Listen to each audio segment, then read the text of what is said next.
All right, I had to do a lot of math on this, as well as a lot of logical jumps from point A to point B in order to get to the ultimate conclusion of this video.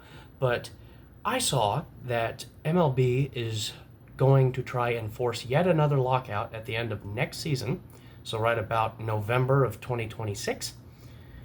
And for the 36th straight year, the topic of discussion is introducing a salary cap.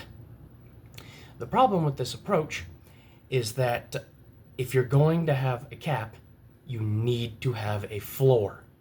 Otherwise, you are just blatantly cutting salary. And the players' union will fight that tooth and nail until you're dead. They already did that in 1994 and then into the 1995 offseason. We lost a World Series because of this argument. It is time to resolve it. Because I am not interested in missing more baseball. Alright? I don't like Bud Selig. I think he was a fucking asshole and a hypocrite. But one thing I can absolutely give him credit for is that for his entire tenure, there was labor peace. Now, let's get to the math section, shall we?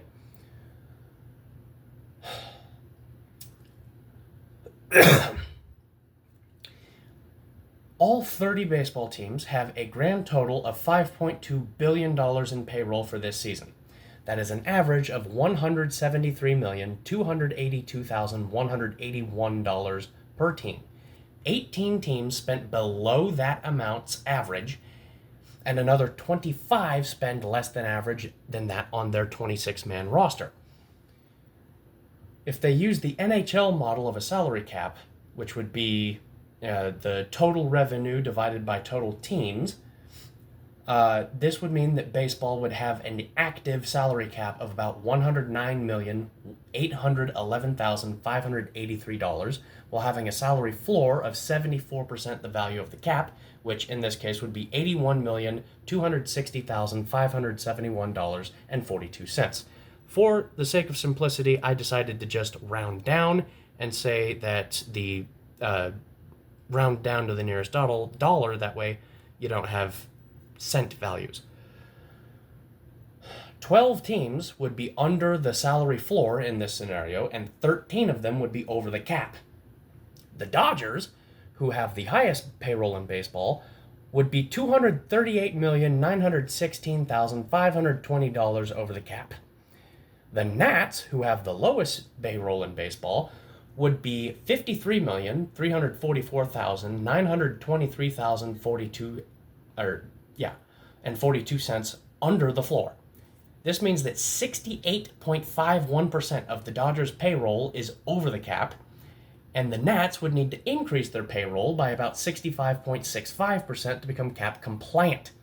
If every team over the cap tried to dump salary in order to become cap compliant, it would take $778,520,540 worth of dumps before everyone was under the cap.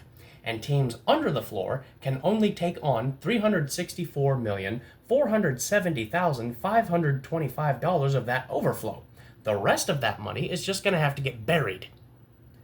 How would MLB bury $414,050,015 of player salary?